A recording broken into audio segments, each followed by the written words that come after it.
पहली ही बार में सी सेट हो चाहे जीएस हो, दोनों कर दिया आपने, क्या किया था ऐसा? सी सेट के लिए सर आई बिलीव के पर्सनल खुद का भी कुछ होना चाहिए रोल उसमें। लाइक आपका थोड़ा सा माइंड वैसा होना चाहिए जो सी सेट में चल सके आई बिलीव।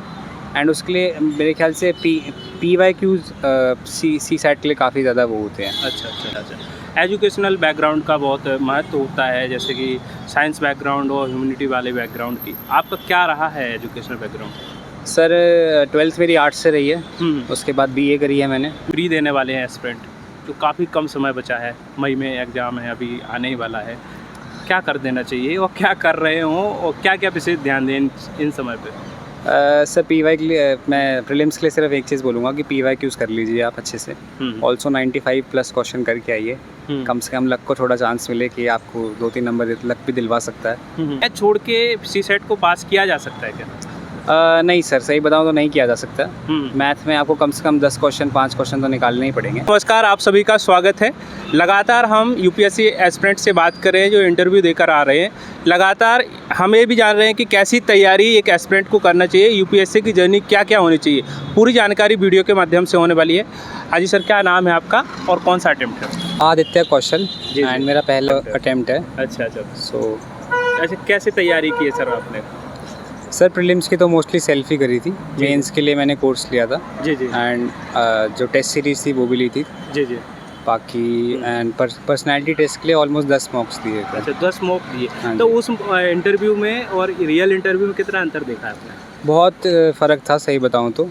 रियल वाले में एक तो पहली बात प्रेशर इतना फील नहीं हुआ, ऑल्सो डर भी कम लग रहा था, पता नहीं क्यों। मॉक्स में वो शायद ज़्यादा वो करते हैं ग्रिल, या फिर वो तो ये दिखाना चाहते हैं कि हम कैसे दिख रहे हैं उस वीडियो में। अच्छा। तो मोस्टली उनका फोकस इस पे रहता है मुझे लगता है। अच्छा। लेकिन यहाँ पे जो अभी आज हुआ टेस्ट जो ये काफ़ी सिंपल था एंड काम था सही बताऊँ तो। अच्छा। क्या क्या सवाल पूछे गए हैं आपके इंटरव्यू में? सर मोस्टली स्टेट के बारे में पूछे गए थे। जैसे हमारी स्टेट में खप पंचायत का काफ़ी ज़्यादा रोल है, तो उसके बारे में पूछा गया था।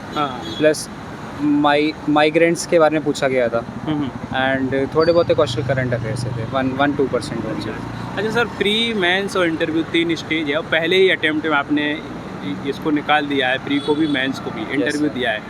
क्या ऐसा किया है आपने कि जैसे लाखों बच्चे इसमें आते हैं फिर भी नहीं हो पाता है? क्या आपका अलग तरीका था? कौन सी ऐसी रणनीति कैसी रणनीति रही आपकी पूरी, इसके बारे में बताएंगे?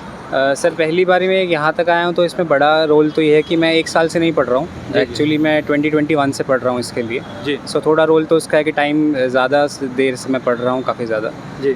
उसके बाद मुझे लगता है कि कुछ लूप होल्स हैं जो आपको ढूंढने पड़ेंगे प्रीलिम्स में, मेंस में। सो वो लूप होल्स जब मिल जाते हैं तो काम थोड़ा सा सिंपल हो जाता है, आपको सब नहीं पढ़ना पड़ता उसके लिए। फिर आप वही चीज़ पढ़ रहे होते हैं जो सही में काम की होती है या उससे काम हो जाता है, चल जाता है। अच्छा। तो आई बिलीव उन लूप होल्स के ऊपर आपको यूज़ करना उनको। ये आई बिलीव मेरा जो अच्छा पार्ट ये है कि मैंने वो ढूंढे एंड उन पे काम किया। सो आई बिलीव इसीलिए हुआ है। बाकी कुछ कहना कि पहली बार में क्यों आया है, ये एक ऐसा सवाल है कि इसमें मुझे भी सोचना पड़ेगा एक्चुअली। अच्छा, ये बताइए कि PYQ या मॉक टेस्ट, इसमें आपने ज़्यादातर क्या लगाया और कितने सालों के प्री के लिए PYQ आप कम से कम लगाना चाहिए? सर PYQs मैं सही बताऊं तो प्रीलिम्स और मेंस के लिए दोनों के लिए काफ़ी वो होते हैं, मतलब आप वो नहीं देंगे तो फिर काफ़ी मुश्किल हो जाता है जी। लेकिन मॉक टेस्ट मैंने ज़्यादा नहीं दिए। प्रीलिम्स में मैंने शायद से 3 या 4 मॉक टेस्ट दिए थे, सी सेट के थोड़े ज़्यादा दिए थे 5-6 एंड मेंस में मैंने एक्चुअली मॉक टेस्ट नहीं दिए। मेंस में भी मैंने 4 मॉक टेस्ट दिए होंगे, उससे ज़्यादा मैंने 4-5 से नहीं दिए हैं। अच्छा। सो मेरे लिए ये काम कर गया, मुझे नहीं पता कैसे, but I believe mock test देने चाहिए, बट उनको साथ में लेना चाहिए PYQs के साथ में। लाइक पहली चीज़ जो है आप वो PYQs करिए एंड जो मॉक टेस्ट है उसके बाद होना चाहिए। अच्छा, सी सेट के लिए क्या कहना चाहेंगे? वो भी बहुत चैलेंजिंग है और पहली ही बार में सी सेट हो चाहे GS हो, दोनों कर दिया आपने, क्या किया था ऐसा? सी सेट के लिए सर आई बिलीव के पर्सनल खुद का भी कुछ होना चाहिए रोल उसमें। लाइक आपका थोड़ा सा माइंड वैसा होना चाहिए जो सी सेट में चल सके आई बिलीव। एंड उसके लिए मेरे ख्याल से PYQs सी सेट के लिए काफ़ी ज़्यादा वो होते हैं। अच्छा। PYQs से काफ़ी ज़्यादा सवाल बन जाते हैं 2023 का छोड़ के, बाकी सारे पेपर ऑलमोस्ट PYQs से बनते हैं। अच्छा। एंड कम से कम उससे ये पता चल जाता है कि किस टाइप के क्वेश्चन पूछे जा रहे हैं। अच्छा, मैथ की बात करें, बहुत सारे बच्चों का मैथ भी कमज़ोर होता है, जैसे ह्यूमैनिटी बैकग्राउंड वालों के लिए मैथ छोड़ के सीसेट को पास किया जा सकता है क्या? नहीं सर, सही बताऊँ तो नहीं किया जा सकता। हम्म मैथ में आपको कम से कम 10 क्वेश्चन 5 क्वेश्चन तो निकालने ही पड़ेंगे। हम्म पैसेज के बेसिस पे आप मैक्सिमम 23 ही सही कर सकते हैं out of 28। Hmm so without maths थोड़ा मुश्किल हो जाता है। अच्छा अच्छा। एजुकेशनल बैकग्राउंड का बहुत महत्व होता है, जैसे कि साइंस बैकग्राउंड और ह्यूमैनिटी वाले बैकग्राउंड की, आपका क्या रहा है एजुकेशनल बैकग्राउंड? सर 12th मेरी आर्ट्स से रही है, उसके बाद बीए करी है मैंने, हम्म डीयू से ही करी है साउथ अच्छा। कैंपस से। अच्छा सो कुछ ऐसा बैकग्राउंड नहीं था कि बहुत अच्छा हो या साइंटिफिक उससे हो, अच्छा अच्छा। बट आई बिलीव मेरा माइंड थोड़ा वैसे ही चलता है कि मैं था तो बीए कर रहा था, लेकिन माइंडसेट मेरा थोड़ा सा साइंटिफिक वे में ही चलता है शायद से। तो बैकग्राउंड तो यही रहा है। अच्छा अच्छा अच्छा। मेंस की आंसर राइटिंग कब से स्टार्ट की थी आपने? प्री के बाद या साथ ही में साथ में कर रहे थे? सर मैंने प्री के बाद ही करी थी मेंस के लिए, टेस्ट सीरीज हुई थी, एंड उसमें भी मैंने ज़्यादा टेस्ट लिखे, 4 या 5 लिखे हैं बस, उससे ज़्यादा नहीं करे। तो नोट्स भी आपने बनाए होंगे, जो नोट्स मैंने एक्चुअली लास्ट ईयर ही बना लिए थे प्रीलिम्स से पहले, हाँ। मेंस के लिए, बट उन पे जो बढ़ाना था उनको करंट अफेयर ऐड करना था और शॉर्ट नोट्स का और शॉर्ट नोट्स बनाना था, वो मोस्टली प्री के बाद ही हुआ है। क्या तरीका था, क्या टिप्स देना चाहेंगे नोट्स बनाने का, क्या तरीका था आपका? सर मेरे ख्याल से नोट्स में, मेंस में क्या होता है, मेंस में सिर्फ 3 चीज़ें होती हैं। वन इज़ जो गुड होता है, हाँ हाँ। कुछ चीज़ें होती हैं जो सही नहीं होती हैं, और कुछ होती हैं जैसे स्कीम्स वगैरह होती हैं। तो आई बिलीव अगर इन तीन चीज़ों को लेके चलेंगे तो आपका मेंस का एक पूरा वो लिखा जा सकता है। तो आई बिलीव ऐसे चलना चाहिए, स्टैट्स के ऊपर ज़्यादा ध्यान देना चाहिए, क्योंकि आपको क्या पता है उससे ज़्यादा फ़र्क नहीं पड़ता है, आप लिख क्या रहे हैं उस पर ज़्यादा फ़र्क पड़ेगा।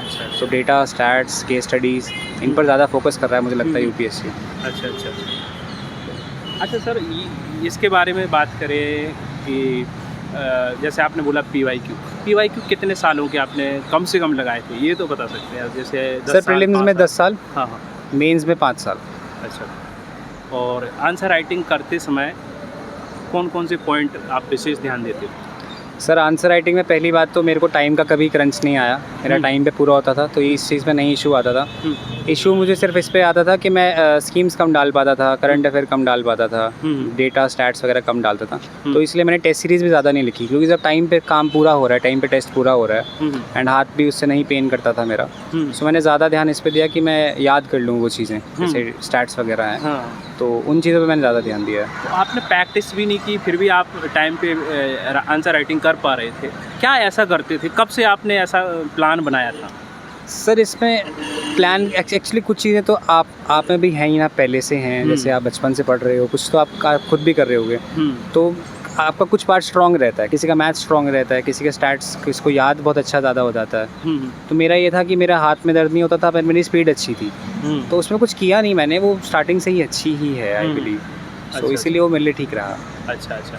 अब इंटरव्यू की बात आती है, तो इंटरव्यू भी आपने बहुत, ये मॉक इंटरव्यू जो दिए आपने, कितने दिए? 10 दिए शायद आपने? हाँ 10 दिए।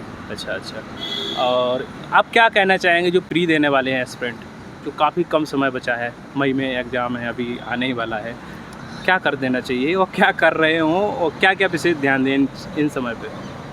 सर पीवाई के लिए मैं प्रीलिम्स के लिए सिर्फ एक चीज़ बोलूँगा कि पीवाई क्यूज़ कर लीजिए आप अच्छे से, ऑल्सो 95+ क्वेश्चन करके आइए, कम से कम लक को थोड़ा चांस मिले कि आपको 2-3 नंबर लक भी दिलवा सकता है। सो कम क्वेश्चन करके आएंगे तो लक क्या करेगा, जब आप 60 ही क्वेश्चन करेंगे तो लक का कोई फैक्टर प्ले नहीं करता है। अच्छा। आप 90 करके आएंगे, 95 करके आएंगे, तो तभी थोड़ा सा आई बिलीव चांसेस ज़्यादा बनते हैं कि आपका क्लियर हो। ज़्यादा क्वेश्चन करिए। अच्छा अच्छा। सर ऑप्शनल क्या है आपका, ऑप्शनल के बारे में? सर ऑप्शनल मेरा सोशोलॉजी है। इसके लिए कैसे तैयारी की आपने? सर ऑप्शनल भी मेरे ख्याल से मेंस जैसा ही है। हाँ। उसमें अगर आपको बेसिक वो पता चल रहा है कि ऑप्शनल किस बारे में है, क्या क्वेश्चन पूछते हैं, उसके बाद उसके ऊपर वैसे ही काम किया जाता है जैसे मेंस में करते हैं। अच्छा अच्छा। जिसमें स्टैट्स डालने पड़ते हैं, केस स्टडीज़ डालने पड़ते हैं, कोट करने पड़ते हैं कि किसने क्या बोला है, तो थिंकर्स लिखने पड़ते हैं। सो ऑलमोस्ट वो मेंस जैसा ही हो जाता है। अच्छा। एथिक्स और ऐसे के लिए क्या कहना चाहेंगे? सर एथिक्स के लिए मुझे लगता है कि पर्सनल इंसान का जो दिमाग है वो वैसा ही चलना चाहिए जैसा पेपर में लिखना है, और उसमें भी केस स्टडीज़ का काफ़ी रोल होता है। आप केस स्टडीज़ तो अलग से होती ही हैं, लेकिन जो पहला पार्ट ही होता है उसमें भी आप केस स्टडीज़ कोट करते हैं, कोई लोग कोट करते हैं जिन्होंने एथिकल काम किए हैं। ऐसे के लिए? ऐसे के लिए सर मैं कुछ नहीं कह सकता, क्योंकि मैंने ऐसे भी नहीं लिखे, 1 या 2 ऐसे लिखे होंगे ऐसे पेपर से पहले, तो क्या कहूँ बता इसी के लिए। इतना सब कुछ करने के बाद बहुत ही कम किया आपने, फिर भी आपका हो गया। ये बड़ा नया सा लग रहा है लोगों को, जब देखेंगे ना वो लोग सोचेंगे कि आपने कुछ भी ज़्यादा प्रैक्टिस नहीं की है, फिर भी हाँ जी। आपका हो रहा है लगातार। तो कुछ तो आपने ऐसा अलग किया होगा थोड़ा बहुत, जो अपने आप में ऐसा लग रहा होगा कि मैं ऐसा करता था जिसकी वजह से ये सब हुआ है। सर इस पे मुझे सोचना पड़ेगा एक्चुअली कि हाँ। मैंने क्या किया है, हाँ। क्योंकि आप जब कर रहे होते तो आपको नहीं पता चलता कि आप हाँ। कैसे कर रहे हो या Honest- इससे होगा कि जो भी नहीं। करते थे ईमानदारी से। ऑनेस्टली करो पहली बात तो, हाँ। प्लस लूप होल्स पे थोड़ा सा काम करिए आप। अच्छा अच्छा। हर एक उसमें क्या लूप होल्स होते हैं, कुछ ना कुछ मेंस में है, प्रीलिम्स में है, पर्सनैलिटी टेस्ट में भी थोड़े बहुत हैं, बट यहाँ उतने काम नहीं करते क्योंकि आपके सामने लोग बैठे होते हैं। अच्छा अच्छा। तो पर मेंस वगैरह में वो काम करता है। एंड हाँ। थैंक यू सो मच, अच्छा। आपने हमसे बात करी।